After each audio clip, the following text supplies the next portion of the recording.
नमस्कार। इन कोड में आपका स्वागत है। मैं हूं सुरेश मनचंदा और आप देख रहे हैं हरियाणा पर यह विशेष कार्यक्रम।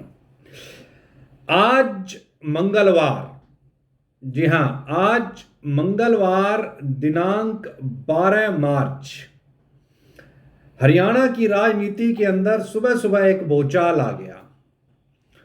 खबर आई सुबह सुबह ही कि हरियाणा के अंदर में भारतीय जनता पार्टी और जेजेपी का जो अलायंस है वो टूटने जा रहा है और पूरा का पूरा मंत्रिमंडल जो है वो एक साथ इस्तीफा दे रहा है। यानी कि पूरी कैबिनेट हरियाणा की। और यहीं तक बात नहीं रुकी, बात और आगे बढ़ी कि मुख्यमंत्री स्वयं इस्तीफा देने जा रहे हैं और हरियाणा का मुख्यमंत्री बदला जा रहा है। घटनाक्रम इतनी तेजी के साथ हुआ कि हरियाणा के चंडीगढ़ से लेकर के सभी जिलों से लेकर के और दिल्ली तक पूरा का पूरा राजनीतिक जो समीकरण था, जो खेमा है, राजनीतिक गलियां जितनी भी हैं, उन सब में हलचल पैदा हुई, भागदौड़ हुई और यहां तक कि अपने अपने विधायकों को संभालने की भी तैयारी की गई। कांग्रेस ने तुरंत अपने सभी विधायकों को दिल्ली कूच करने का निर्देश दे दिया। तो वहीं जितने भी इंडिपेंडेंट कैंडिडेट्स थे, विधायक बने, उन सभी को चंडीगढ़ तलब कर लिया गया। अब यहां से घटनाक्रम शुरू होता है और इसके पीछे के मायने क्या हैं? अचानक एक दिन पहले, जहां 11 तारीख को गुरुग्राम के अंदर देश के प्रधानमंत्री हरियाणा के मुख्यमंत्री मनोहर लाल खट्टर के नाम पर इतने कसीदे पढ़ रहे थे और इतनी बातें कर रहे थे, उसके तुरंत अगले दिन ऐसा क्या हुआ कि पूरी की पूरी हरियाणा की कैबिनेट बदल दी गई।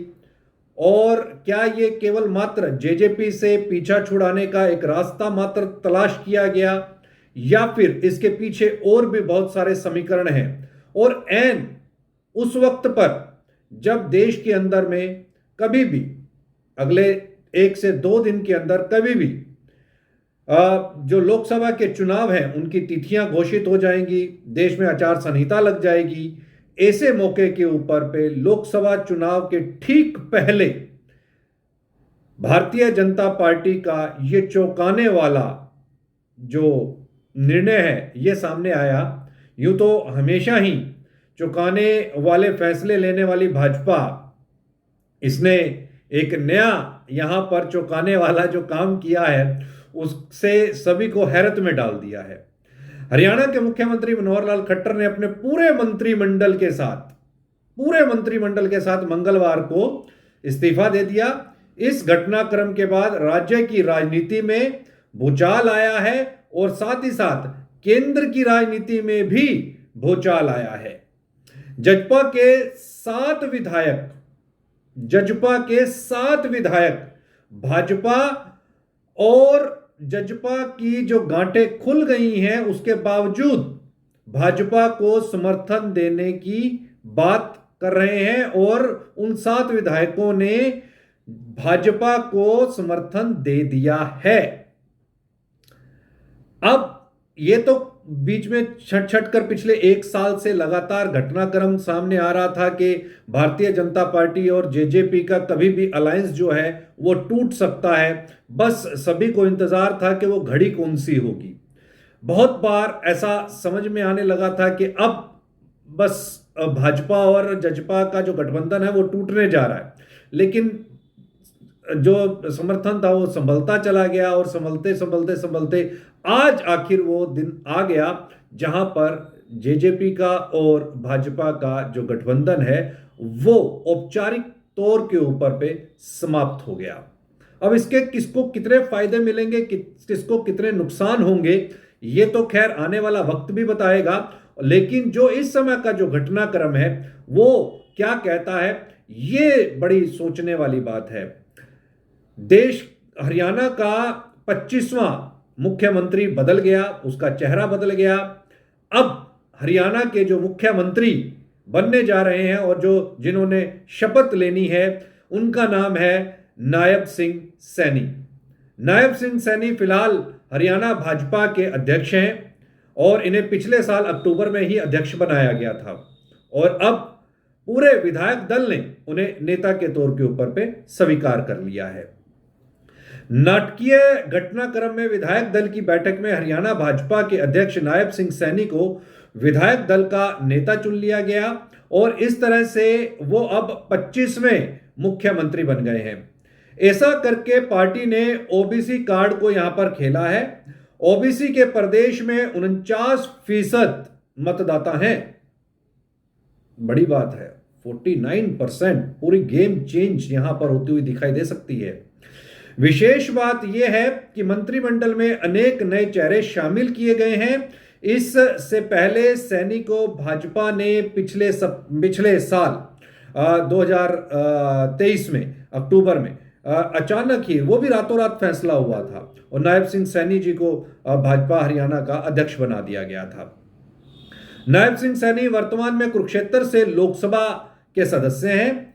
साल 2014 में नारायणगढ़ से विधायक चुने गए थे। इससे पहले मनोहर लाल खट्टर करीब 9.25 साल हो गए हैं प्रदेश के मुख्यमंत्री रहे हैं। सियासी विश्लेषकों का मानना है कि भारतीय जनता पार्टी ने पिछड़ा वर्ग से ताल्लुक रखने वाले नायब सिंह सैनी को यह जिम्मेदारी देकर जातीय संतुलन को साधने की पूरी कोशिश की है।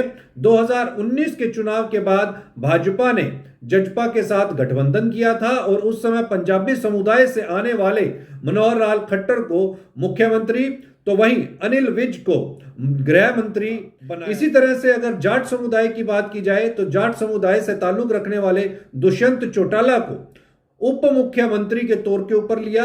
चौधरी रणजीत सिंह को बिजली एवं जेल मंत्री बनाया। जेपी दलाल को कृषि मंत्री तो वहीं देवेंद्र बदली को पंचायत एवं विकास मंत्री का ओहदा दिया गया। महिला व विकास मंत्री भी देवेंद्र बबली को ही, ये पोर्टफोलियो भी देवेंद्र बदली के पास ही था। इसी प्रकार से वैश्य समुदाय से अगर हम बात करें तो ज्ञानचंद गुप्ता को विधानसभा का अध्यक्ष मनोनीत किया गया। गुज्जर समुदाय से कंवरपाल गुज्जर को शिक्षा मंत्री बनाया गया। अहीर समुदाय से ओम प्रकाश यादव को सैनिक एवं अर्धसैनिक कल्याण राज्य मंत्री बनाया गया। ब्राह्मण समुदाय से मूलचंद शर्मा को परिवहन मंत्री बनाया गया। तो रामदसिया समुदाय से संदीप सिंह को भी यहां पर लाया गया और कैबिनेट में मुद्रण एवं लेखन सामग्री मंत्री उनको बनाया गया। वहीं अनुसूचित जाति समुदाय से डॉक्टर बनवारी लाल सहकारिता एवं अनूप धानक को श्रम राज्य मंत्री का ओहदा दिया गया। गौरतलब है कि अभी बस 2-4 दिनों के अंदर में लोकसभा के चुनावों की तारीख तय हो जाएगी और मई के अंदर में आपके चुनाव, जून के अंदर, मई और जून में आपके नतीजे, नई देश के अंदर में सरकार बन जाएगी और अक्टूबर के बात करें तो अक्टूबर इसी साल 2024 के अक्टूबर के अंदर में आपका विधानसभा का चुनाव। तो ये सारे कॉम्बिनेशन को यहां पर साधने की कोशिश की गई है कि एक ऐसी कैबिनेट हरियाणा को दे दी जाए जो इन सारे जातीय समीकरणों को भेद सके। तो ऐसा ही कुछ मंत्रिमंडल इस समय पर बनने जा रहा है। 2014 और 2019 के विधानसभा चुनावों की बात करें तो पार्टी शीर्ष नेतृत्व ने प्रदेश अध्यक्ष नहीं बदले थे। 2014 के चुनाव के दौरान प्रोफेसर रामविलास शर्मा के नेतृत्व में ही भाजपा ने संसदीय एवं विधानसभा का चुनाव लड़ा था और संसदीय चुनाव में भाजपा ने 7 और विधानसभा चुनावों में 47 सीटों पर जीत हासिल की थी। इसके बाद साल 2014 के संसदीय और विधानसभा चुनाव जो भाजपा के सुभाष बोराला उस समय पर अध्यक्ष थे, उनके नेतृत्व में लड़ा गया था और संसदीय चुनाव में भाजपा ने हरियाणा की सभी 10 सीटों पर जबकि विधानसभा चुनावों में 40 सीटों पर जीत हासिल की थी। इसके बाद भाजपा ने जजपा के साथ मिलकर के सरकार बनाई। 20 जुलाई 2020 को सुभाष बराला की जगह ओम प्रकाश धनखड़ को भाजपा का शीर्ष नेतृत्व यानी कि हरियाणा इकाई का अध्यक्ष मनोनीत कर दिया। सियासी विशेषज्ञों का यह मानना है कि चुनावों से कुछ समय पहले शीर्ष नेतृत्व की ओर से किया गया यह बदलाव काफी मायने रखता है, क्योंकि नायब सिंह सैनी के लिए अब चुनावों से पहले संगठन को विस्तार देना, पन्ना प्रमुखों के लक्ष्य को प्राप्त करना, शीर्ष नेतृत्व से समन्वय कर चुनाव प्रबंधन करवाना, टिकट आवंटन से लेकर के संगठन को चुस्त दुरुस्त करना, और ये किसी भी चुनौती से कम नहीं आंका जा सकता। अब तो भाजपा ने एक बार फिर से यह सुनिश्चित किया कि उसका जो चौंकाने का फैसले लेकर के और जिस तरीके से वो अस्प्रद कर देती है पूरी जनता को, एक बार फिर से वैसा ही एक यहां पर उदाहरण जो है वो सामने सभी के आया है। हालांकि इस बात के कयास पहले से थे कि मुख्यमंत्री हरियाणा के बदले जा सकते हैं, और उसी दिशा पे लगभग पिछले शायद हो सकता है कि 6 महीने से एक जो कार्रवाई थी उसी दिशा के अंदर बढ़ भी रही थी, और एक रास्ता भी तलाश किया जा रहा था कि किस तरीके से जेजेपी का जो ग्राफ लगातार नीचे जा रहा है, और चुनावों के अंदर में जेजेपी के साथ में चुनाव लड़ना भारतीय जनता पार्टी को महंगा साबित हो सकता था। ऐसे भी कयास लगाए जा रहे थे, क्योंकि लगातार दुष्यंत चौटाला की जो छवि है, उसकी पार्टी की जो छवि है, वो लगातार नीचे जा रही थी। ये सभी जान रहे थे कि जाट का जो वोट है वो भारतीय जनता पार्टी को शायद नहीं आएगा, और इसीलिए इसको देखते हुए कि अगर अब जेजेपी से अलग हो जाया जाता है तो जाट वोट जो है वो वहां पर हरियाणा के अंदर में 3 हिस्सों के अंदर में डिवाइड हो जाएगा। आज की तारीख की अगर हम बात करें तो आज की तारीख के अंदर में भूपेंद्र सिंह हुड्डा यानी कि कांग्रेस पार्टी हरियाणा के अंदर, और कांग्रेस पार्टी यानी कि जाट की पार्टी, अब इसी नजरिए से उसको देखा जा रहा है। गैर जाट और जाट की जो राजनीति है हरियाणा के अंदर में इस समय पर हावी है, और इसका नतीजा हमने पिछले 2019 के चुनावों में भी देखा था, और अभी भी इसका एक नतीजा हम यहां पर देखेंगे, और इसका इफेक्ट जरूर निश्चित तौर के ऊपर दिखाई भी देगा। तो कहीं ना कहीं भारतीय जनता पार्टी को यह एहसास था कि भाई जाट का तो वोट आना नहीं है, तो जो गैर जाट वोट है उसी को ही साधने की पूरी पूरी कोशिश की जाए, और उसी को यहां पर साधने की कोशिश भी की गई, क्योंकि भारतीय जनता पार्टी अगर जेजेपी के साथ ये चुनाव लड़ती तो जो जाट का वोट है वो तो आना ही नहीं था। अब कम से कम भाई जाट का वोट वहां पर जाकर के हो सकता है कि डिवाइड हो जाए, एक काम ये, क्योंकि ये सफलता की तरफ का एक रास्ता हो सकता है। दूसरा कयास जो लगाया जा रहा है कि भारतीय जनता पार्टी अगर अकेले चुनाव लड़ती है तो वो सुनिश्चित कर सकती है कि 10 की 10 सीटें उसके पास में आ जाएं। अगर वो गठबंधन के साथ में जाती जेजेपी के, तो हो सकता था कि 1-2 सीटें उसको लूज करनी पड़ती। हालांकि कुछ आंकलन ऐसे भी आ रहे हैं कि दुष्यंत चौटाला सीटों को लेकर के जिद कर रहे थे, जिद के लिए तो उनके पास कोई रास्ता ही नहीं था, क्योंकि जेजेपी भी ये जान रही है, इस सारे समीकरण को वो पहचान भी रही है, जान भी रही है। अब जेजेपी के सामने ये संकट खड़ा हो गया है अपने अस्तित्व को बचाने का, क्योंकि जो छवि इस समय पर जेजेपी की बनी है उसमें क्या विधानसभा चुनावों के दौरान भी जेजेपी ने जो पिछली बार 2019 के अंदर जो परफॉर्मेंस दिखाई थी, क्या वो परफॉर्मेंस इस बार भी दिखा पाएगी? ये एक बड़ी बात रहेगी। और मेंबर पार्लियामेंटेरियन के जो चुनाव हैं, अब उसमें जेजेपी के पास में क्या रास्ता बचता है?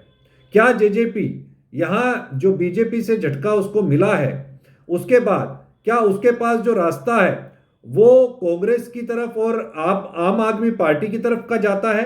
क्या वहां पर जाकर के अलायंस के अंदर में वो चुनाव लड़ सकते हैं? क्या इंडी गठबंधन का जेजेपी हिस्सा हो सकती है? ये एक बड़ी बात होगी। अब वहां पर भी दुष्यंत चौटाला के सामने में बहुत सारे चैलेंजेस आएंगे, और ये कोई आसान रास्ता नहीं होगा इंडी अलायंस की तरफ जाना, और अकेले चुनावों की तरफ बढ़ना जेजेपी के लिए घातक तो है ही है। यहां पर पार्टी का अस्तित्व बचाने की भी अब बात जो है वो सामने आती नजर आ रही है, क्योंकि 7 विधायक जो जेजेपी के साथ में थे, जेजेपी की टिकट पर जिन्होंने चुनाव लड़ा, वो भारतीय जनता पार्टी को जब समर्थन दे रहे हैं तो आप समझ सकते हैं कि इस समय पर जेजेपी की हालत क्या हो रही है और क्या हो गई है। चूंकि 7 विधायकों का छिटक जाना 10 में से, तो मात्र 3 विधायक, और 3 विधायकों के साथ में जेजेपी अब आगे क्या काम करेगी। क्योंकि जब भारतीय जनता पार्टी के साथ जेजेपी आई, विरोध के अंदर में इन्होंने चुनाव लड़ा था, और अब विरोध में चुनाव लड़ने के बाद में और 2019 में जब इन्होंने अलायंस कर लिया, तो एक जाट का जो तबका है वो काफी नाराज हुआ था दुष्यंत चौटाला से और दुष्यंत चौटाला परिवार से। अब इन चुनावों के अंदर में जो जेजेपी के साथ में वोट बैंक था, वो कहीं ना कहीं आईएनएलडी उस वोट बैंक को भेदने में भी कहीं ना कहीं कारगर साबित हुई है, और आम आदमी पार्टी ने भी उसमें सेंध लगाई है। अब देखना दिलचस्प ये रहेगा कि जेजेपी का भविष्य क्या रहता है। क्योंकि जेजेपी 2024 के चुनावों में और खास तौर के ऊपर पे मेंबर पार्लियामेंटेरियन के चुनावों में शायद उतना बढ़िया परफॉर्म नहीं कर पाए जितनी उससे उम्मीद लगाई जा रही थी। और अब गठबंधन टूटने के बाद अस्तित्व की लड़ाई जेजेपी के सामने है, और वो अस्तित्व की लड़ाई को जीत पाने में कामयाब होगी या नहीं होगी, और अपना अस्तित्व बचाने के लिए वो क्या इंडी अलायंस गठबंधन को मजबूत करने के लिए उसके साथ पहुंचेगी, ये अब दिलचस्प रहेगा। कहीं मत जाइए, आप देखते रहिए इनकोड, क्योंकि इसी तरीके का विश्लेषण आपके समक्ष और बेहतरीन तरीके से हम लाने की कोशिश करेंगे। धन्यवाद।